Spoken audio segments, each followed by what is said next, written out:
Pregunta número 9. ¿Cómo puedo cambiar en medio del estrés y la ira, en mi negocio y en mi vida, sin tener que dejar todo y mudarme a la playa? El primer paso para propiciar el cambio, cuando tienes tu propio negocio y te ocupas de un montón de cosas, es darte cuenta de que vas a reaccionar emocionalmente. Es un rasgo humano. Pero, ¿por cuánto tiempo reaccionarás? ¿Con qué rapidez puedes soltarlo? Pues llega un momento en que si no puedes soltarlo, es como cuando tienes papel higiénico en el zapato. No lo puedes quitar. Te acompaña todo el día. Tu cuerpo está reaccionando y tu intelecto observa tu cuerpo y dice, ¿por qué te sientes así? Entonces, tu cuerpo envía una señal a tu cerebro y dices, me siento así porque esa persona me hizo sentir así. Me siento así porque me ocurrió esta experiencia. Me siento así porque mi madre me trató así. Encontramos una razón intelectualmente para validar el sentimiento. De ese modo no podemos cambiar. No tiene nada de malo tener una reacción emocional. Las emociones son parte de la vida. Le dan color a nuestras experiencias y nos ayudan a recordar lo que hemos recibido del entorno. Pero ¿qué pasa cuando tenemos una reacción emocional? Cuando reaccionamos emocionalmente frente a algo en nuestra vida, hay un periodo refractario de sustancias químicas creadas por esta reacción emocional. Y ese periodo refractario de sustancias químicas altera nuestra fisiología normal. Y si no sabemos controlar esa reacción emocional, y dejamos que el periodo refractario continúe por horas o días, ese periodo refractario tan prolongado de esa reacción emocional se convierte en un estado de ánimo. Por ejemplo, le preguntas a alguien, ¿qué te pasa? Estoy mal de ánimo. ¿Por qué? Y enseguida te contesta, estoy mal de ánimo porque me pasó esto hace 3 días y estoy memorizando este estado emocional. Si mantenemos ese periodo refractario durante días y días, meses y meses, se vuelve un temperamento. Y cuando preguntas, ¿por qué estás tan enojado? La persona te contesta, estoy enojado porque me pasó esto hace 11 meses y aún sigo en el mismo periodo refractario. Estoy memorizando esta ira y ya es parte de mi temperamento. Es lo que soy. Y si mantenemos un temperamento durante años y años, se vuelve un rasgo de la personalidad. Y luego ese rasgo de nuestra personalidad termina convirtiéndose en nuestra identidad. Decimos entonces que para cambiar nuestra personalidad tenemos que cambiar nuestras reacciones emocionales. Vivimos en 2 estados mentales. Vivimos en estado de supervivencia o en estado de creación. Cuando vivimos en estado de supervivencia, reaccionamos ante las situaciones de nuestra vida. Cuando reaccionamos ante estas situaciones, se libera una emoción y el cerebro primitivo o cerebro límbico se activa y empieza a movilizar una gran cantidad de energía para que estemos listos ante un peligro, ya sea real o imaginario. Esa movilización de energía, a la larga, le da al cuerpo una sobredosis de energía. Es como tomarse un café triple. Cuando nos llega esa sobredosis, el cerebro se despierta, el cuerpo se siente revigorizado y nos sentimos listos para enfrentar cualquier obstáculo en nuestro entorno. Esas sustancias químicas funcionan muy bien para situaciones a corto plazo, para el estrés a corto plazo. Pero cuando esas sustancias químicas funcionan a largo plazo y mantenemos el periodo refractario durante meses y años, ahora podemos decir que hemos memorizado la ira, el miedo, hemos memorizado la agresión, la inseguridad, porque ahora esos sentimientos están dirigiendo nuestros pensamientos y conductas. Ese nivel de sobredosis emocional que experimentamos se convierte en cierto sentido en una adicción, porque cuando estás enojado, si alguien te dijera, ya sé que estás enojado, pero por favor para, posiblemente le dirías, no puedo parar, Estoy enojado a causa de esa persona y de esa experiencia que viví en aquel momento, cuando trabajaba en ese lugar. Darías una razón de por qué eres como eres. Pero ¿no es la adicción precisamente algo que no puedes parar? Si no fueras adicto a la ira, por ejemplo, podrías decir en cuestión de segundos: ah, sí, voy a parar ya mismo de sentirme así. Las emociones en realidad son pasajeras, pero cuando estamos en medio de esa emoción parece muy real. Aprender a cortar esa reacción emocional es ser capaces de cambiar de canal y decirnos: cuando vivo en este estado emocional, estas sustancias químicas que fabrico están dañando mi cuerpo. No vale la pena. Cuando nos acordamos de cambiar de canal, de salir de ese estado de supervivencia y acortar el periodo refractario, eso se llama inteligencia emocional. Y a medida que logramos hacer eso, ya es menos un temperamento, y a su vez es menos un estado de ánimo, y es menos una reacción emocional.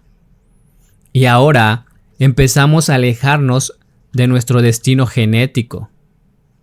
La otra parte, el estado de creación, es cuando te involucras tanto en algo que estás disfrutando, que te olvidas de ti, te olvidas de tu cuerpo, te olvidas del tiempo, te olvidas de todo lo que está en tu mundo exterior, porque estás tan involucrado en lo que estás haciendo que se produce un cambio fisiológico en tu cerebro y en tu cuerpo, al punto que te enamoras de tu creación, te enamoras de tu futuro, te enamoras de tu proyecto.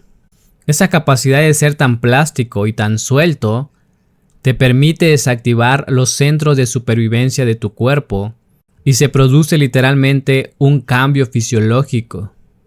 Empiezas a sentirte contento. El efecto secundario de la creación es la alegría. El efecto secundario de la creación es la inspiración. Sentir tu propio poder es sentirte elevado. Estás enamorado de la vida. Estás enamorada de tu creación. Esto no es algo simplemente místico, es completamente fisiológico. Conforme a eso, entonces, tenemos que hacernos tiempo para vivir en ese estado de creación. Tenemos que hacernos tiempo para empezar a considerar un nuevo resultado. Tenemos que empezar a aprender a probar nuevos modos de ser. Porque esas sustancias químicas de la supervivencia, con el tiempo, si vivimos con ellas todos los días, se vuelven familiares, se convierten en nuestra identidad y luego nos describimos en función de eso. Y dices: soy iracundo, soy un frustrado, soy inseguro, soy infeliz. Y eso se debe a que cuando percibes ese sentimiento, lo único que puede hacer la mente analítica y racional es relacionar ese sentimiento con un hecho del pasado. En cambio, cuando superas ese estado emocional y transmutas ese sentimiento, ya no hay ningún motivo para conectarse a ese hecho del pasado. Es decir, no tienes que ocuparte del hecho pasado para cambiar. Olvídate del hecho pasado. Solo trabaja en transmutar el sentimiento. Y cuando miras atrás y observas ese hecho, desde una dimensión de tiempo y espacio más elevada, desde una nueva perspectiva del yo, desde un estado físico y mental elevado, contemplando un nuevo paisaje, en vez de decir: yo soy así debido a que me pasó este hecho, dirás: yo soy así y me alegra tanto que eso me haya pasado porque me convirtió en lo que soy hoy, porque me convirtió en lo que soy ahora.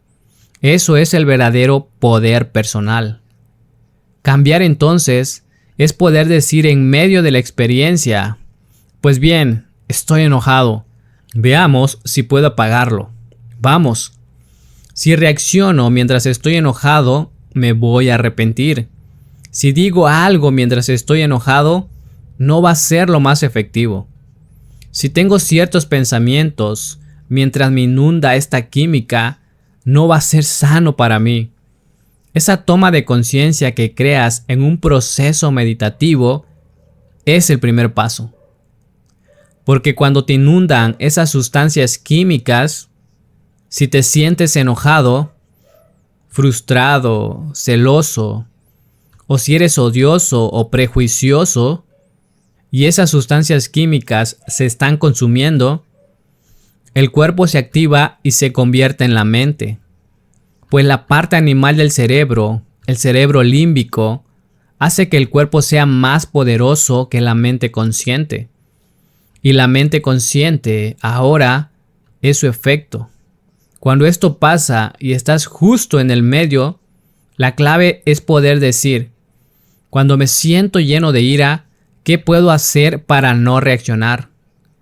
¿Puedo calmar el cuerpo? ¿Puedo ajustar las riendas de este caballo desbocado y hacer que se calme? Porque la mayoría de las emociones que tenemos suceden por debajo de la mente subconsciente.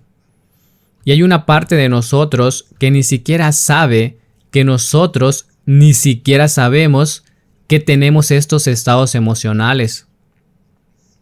Entonces, cuando me siento muy confiado y me siento muy bien y siento que estoy progresando en mi vida, o siento otras veces que me estoy estancando, siempre me dirijo a la mente superior y le digo, muéstrame qué es lo que no estoy viendo de mí, qué hace que mi vida se mantenga en el mismo estado, o qué me está llevando a mi destino genético, o qué me hace dar vueltas y vueltas sin que pase nada nuevo. Envíame un suceso, envíame una experiencia y por favor que sea tan obvio que no me quede duda de que esta es la parte de mí que debo cambiar. O sea, humíllame si necesito ser humillado, porque quiero ver. Ahora, después de decir eso, me he visto en situaciones muy embarazosas. No era lo que yo me esperaba, y en retrospectiva fue perfecto para mí. Pero en ese momento yo estaba horrorizado de ver un aspecto de mí que posiblemente nunca hubiera querido ver. Este no es un proceso lineal, es un fenómeno muy gestal. La gran aplicación es cuando te recuperas y aprendes de la experiencia y piensas que te gustaría repetirla para poder hacer las cosas de un modo diferente. Eso es lo que hago con mis hijos. Siempre les digo, vamos, olvídate de lo que pasó, olvídate de quién hizo qué. Si la situación se repite, lo único que cuenta es quién vas a ser. ¿Qué vas a pensar cuando eso ocurra otra vez? ¿Cómo vas a actuar? Dime exactamente qué vas a hacer. ¿Qué conocimiento o filosofía que sea parte de tu entendimiento puedes aplicar a esta situación para producir un resultado diferente? ¿Qué puedes cambiar de tu comportamiento? ¿Qué quieres cambiar para ver un resultado diferente? Olvídate de quién está ganando más o quién está ganando qué. Solo quiero saber quién vas a ser. Y entonces, cuando llegas a una idea, si esta es suficiente o no llega al punto donde me parece que han logrado un mayor entendimiento, les digo, vamos, tú puedes desarrollar más esa idea. Supón que pasa esto o pasa esto otro. ¿Por qué no lees esta parte de este libro y luego hablamos? De ese modo adquieren un poco más de conocimiento y empiezan a pensar diferente. Y yo sigo preguntándoles, ¿cómo actuarías si eso sucediera? ¿Qué dirías? ¿Qué te dirías a ti mismo? ¿Cómo serías? Vamos, dímelo otra vez. Y se los hago repetir una y otra vez, hasta que en un punto dicen, Dios mío, quiero que esto suceda de una vez y acabar con este asunto. Y entonces sé que están listos para vivir la experiencia.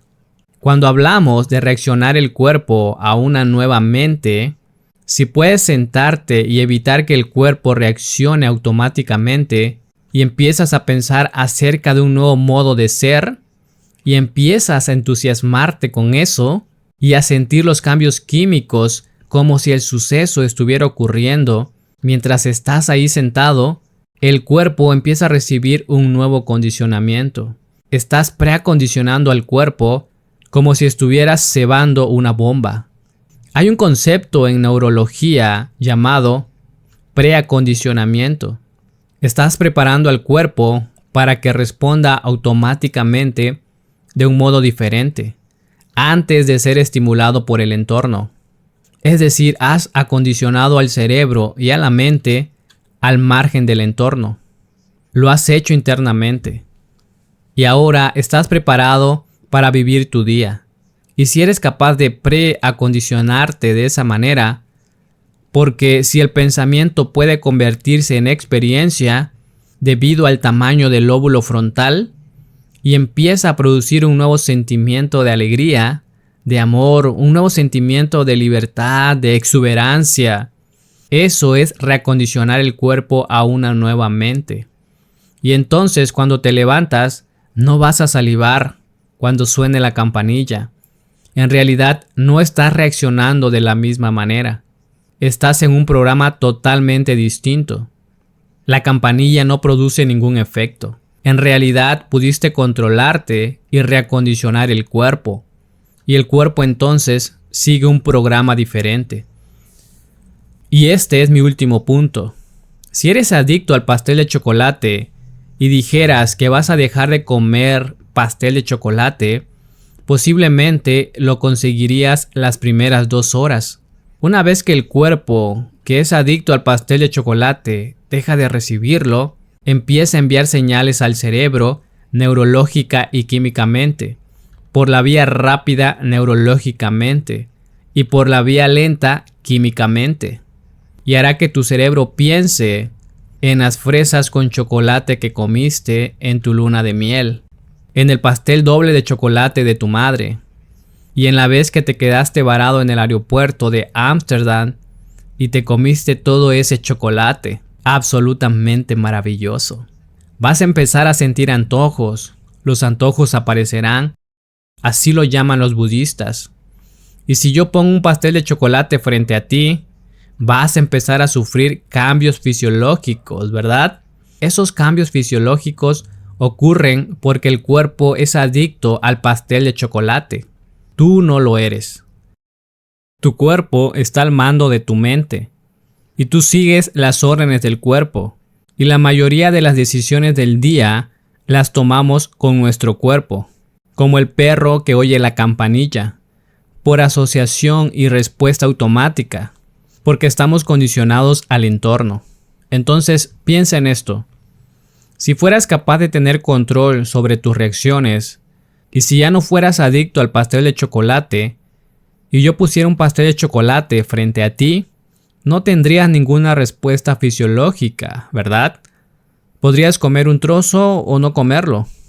Un fumador que finalmente ha suprimido la adicción al cigarro podría estar junto a personas que fuman y no le produciría el mismo cambio, porque el cuerpo se ha liberado de ese hábito.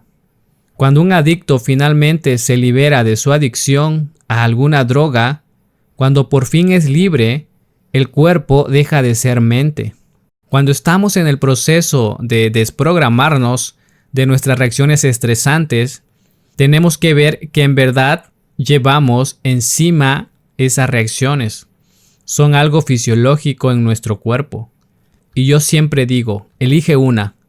Si eliges la ira, o el miedo, o la tristeza, si cambias una, cambias todas. Porque cuando empiezas a desmemorizar la química de la ira, el odio disminuye, los celos disminuyen, la envidia, la inseguridad, la competencia disminuyen, el miedo, la duda disminuye, porque todos están impulsados por la misma química. Y luego memorizamos la alegría, la inspiración, la libertad y el amor. Y podemos ponernos en marcha en cuestión de segundos. Empezamos a memorizar ese estado. Y ese estado memorizado en una nueva serie de condiciones y no en sus pensamientos internos y la nueva química interna que hemos memorizado, ahora producen efectos en nuestro entorno. Y podemos decir, lo que practiqué en mi interior, lo que sentí en mi interior, produjo ese efecto en mi exterior. Eso es precisamente la ley cuántica. Gracias por escuchar. Recuerda suscribirte al canal y espero verte en el futuro episodio. Hasta pronto.